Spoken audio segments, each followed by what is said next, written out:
Bonjour à tous et bienvenue dans Point Trash, votre émission qui ose aborder les points qui fâchent, l'arnaque au sentiment, une forme moderne d'escroquerie sur Internet.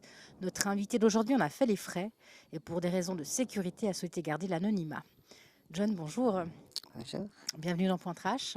merci. Tu es célibataire, 40 ans, un enfant. Et comme beaucoup de gens, tu es allé sur le net pour essayer de rencontrer l'amour avec un grand A ou c'était juste une histoire d'un soir? Euh, on va dire les deux plutôt, mais plutôt une grande histoire d'amour. Une grande histoire d'amour, tu fais confiance assez vite? Oui et non, comment dire, normalement pas très vite, mais assez vite. Mais avec cette personne, il t'a fallu combien de temps? Avec cette personne, ça m'a duré un peu une semaine, Et déjà là, la confiance, elle s'est installée. gentiment, on va dire. Donc, pour rappeler, tu es gay Oui, et cette personne est hétéro. à ma connaissance après, oui. Ouais, elle est venue te contacter sur ce site gay Oui, et après une semaine, tu l'as invitée à venir chez toi. Donc, assez rapide, je dirais. Mais est-ce ouais. que ça se passe comme ça en général? Les rendez-vous vont assez vite. Là, c'est long pour un rendez-vous normalement pour chez les gays. C'est Mhm. souvent dans la minute qui suit. Dans la minute qui suit. Donc là, tu t'es dit, c'est le bon, Voilà, il est patient, il veut quelque chose de sérieux. C'était ça. voilà, oui. Il m'a fait un peu croire des belles choses, on va dire. Donc, une fois chez toi, qu'est-ce qui se passe? Bah, il est arrivé à la maison, je lui ai offert un café, on discutait, il me faisait rire et tout. Et puis souvent, bah, dans les milieux un peu gays, bah, on va passer un peu Aux au choses lit, aux sérieuses. choses, voilà, sérieuses, on va dire. Tout s'est bien passé. Tranquillement, bon, on a fait juste plus connaissance, un peu de biseautage et tout. Et puis Et les après, bah, préliminaires. voilà, D'accord. Donc après cela, il s'en va. Il a passé une excellente gentiment, soirée. voilà. Et le lendemain, donc les problèmes commencent, j'ai envie de te dire. Ouais, c'était plutôt l'enfer. C'était l'enfer, c'est-à-dire. Il m'a envoyé des messages en disant que il devait aller à l'hôpital parce qu'il avait attrapé une infection et qu'il devait aller en urgence à l'hôpital parce que c'était des douleurs insupportables et puis c'était pas normal. Alors puis bon, moi j'ai cru que lui il avait eu quelque chose Mhm. ailleurs et tout et qu'il me prévenait Ah, que je devais ok. faire attention. Alors j'ai dit bah écoute bah va à l'hôpital et puis donne-moi des nouvelles.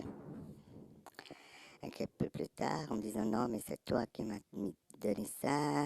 Donc tu l'aurais contaminé, c'est ça? Voilà, Mhm. je l'aurais contaminé, soi-disant, et puis qu'il a dû aller au CHUV, ouais, c'était ça, à l'hôpital, et que c'était une infection, qu'il devait prendre des antibiotiques, des trucs vraiment médicaments, pardon, et lui, il vivait pas ici, et qu'il n'avait pas d'assurance, et que tout était à mes frais.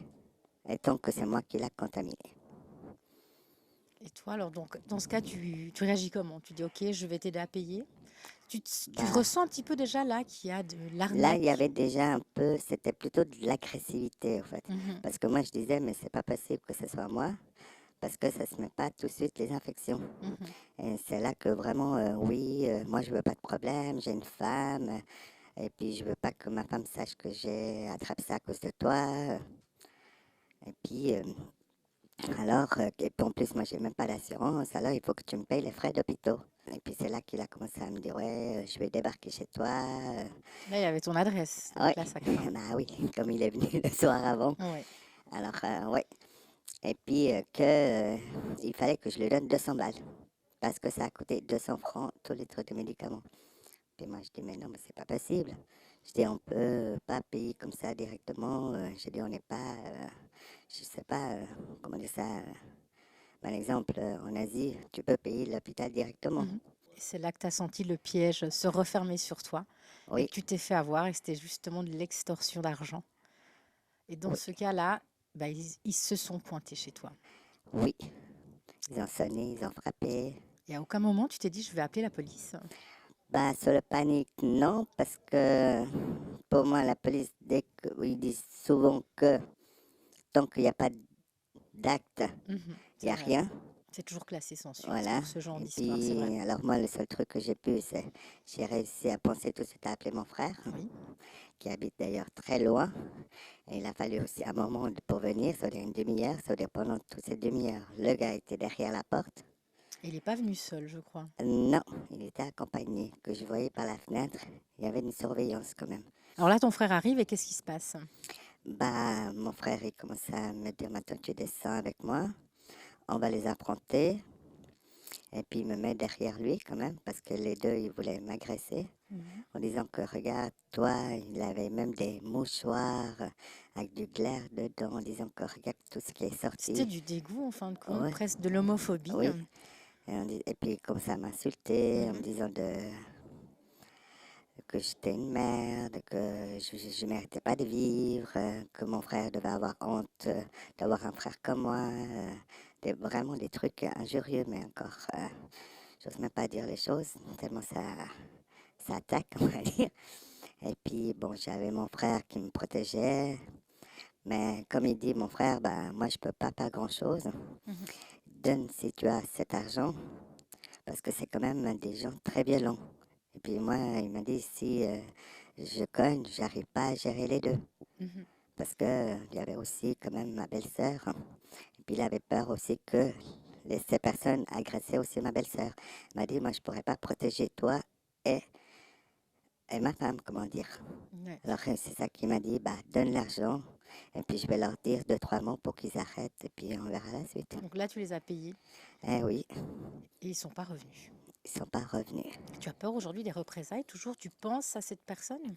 Ben, en fait, j'ai toujours son visage dans la tête. Mhm. Et puis dès que je vois quelqu'un qui ressemble, ben, j'ai quand même encore comment dire ça, le cœur qui serre, l'angoisse qui vient, mais un peu plus maîtrisée que au début de cette aventure, j'ai envie de dire. Mes aventures, j'ai Mes aventures plutôt, Ça s'est ouais. produit quand? Il y a à peu près 2 ans, je crois. 2 ans et tu vis Ouais. toujours avec ça Oui, au quotidien. toujours. Est-ce que tu retournes toujours sur ces réseaux? Honnêtement, j'essaye de retourner dedans, mais j'ai toujours après cette angoisse qui me revient. Et puis dès que j'ai pas clôturé, refermé, en fait désinstallé ce site de rencontre, Mhm. bah je me sens pas bien. En fait, j'ai l'impression d'être renouveau, être pris, renouveau, être harcelé, en fait. Est-ce que tu peux comprendre ou concevoir que les gens se laissent arnaquer si facilement au jour d'aujourd'hui? Bah, Les gens sont en manque d'amour, tu penses? je pense pas, c'est plutôt qu'on a beaucoup de manque en confiance en soi. Mhm. Et dès qu'on nous donne de l'attention, c'est souvent, je pense que c'est ça qui nous manque, en fait, le contact humain, en fait, Mhm. qu'on n'a plus. Alors, dès que quelqu'un veut nous donner un peu ce contact humain, ben, on tombe dedans, en fait. On veut toujours y croire. Oui, parce que alors, les escrocs du web, il y en a plein. Ah oui, Il y a les catfish, ceux qui volent les profils. Il y a les scammers, ceux qui prennent des photos et qui font du chantage aussi. Il y a les brouteurs, c'est le nom que eux-mêmes se donnent, c'est ceux où on verse de l'argent en Côte d'Ivoire, un peu contre de l'amour, à quelque part. ouais. Et malgré toutes ces préventions, bah, les gens se laissent quand même avoir. Et ensuite, ils ont cette emprise de ces escrocs. Certaines personnes n'arrivent pas à s'en défaire et se délaissent de beaucoup d'argent. Donc toi, tu as perdu 200 francs. C'est quand même une chance dans ton malheur. Est-ce que tu en es conscient? Ça aurait pu être pire. Oui, ça aurait pu être pire, oui. Mais comme je dis, c'est grâce quand même à mon frère que ça s'est arrêté là. Parce que je pense que si j'étais seule, vraiment une personne seule et sans protection, même avec la police ou pas, je pense que j'aurais pu encore me faire harceler et me faire encore demander. Vous voyez, Oui, c'est ça. Je ça aurait dis recommencé encore et parce qu'ils encore. Et connaissaient voilà, mon adresse, ils auraient pu c'est venir ça. plus souvent, on va dire. Est-ce que tu as un conseil à donner aux gens justement qui sont sur ces sites de rencontres? Moi, je conseillerais plutôt les gens d'aller dans les bars, faire connaissance directement. Au moins, tu vois la personne directe et tu ressens la personne. Un peu plus réel que du virtuel. Voilà. John, un grand merci d'avoir partagé ton histoire avec nous. Je te souhaite de trouver le bonheur et reste prudent. Les escroqueries sur le net ne sont pas prêtes de s'arrêter. Donc soyez vigilants, ne faites pas confiance à n'importe qui et sortez couverts. À bientôt. Ciao. Pour votre sécurité sur Internet, ne vous fiez jamais à une personne que vous ne connaissez que par Internet. Ne transmettez jamais de mots de passe et de documents officiels. passeport, permis de conduire, etc. Ne divulguez jamais de photos ou d'informations intimes. Ne versez jamais d'acompte sans être sûr de la fiabilité de votre interlocuteur.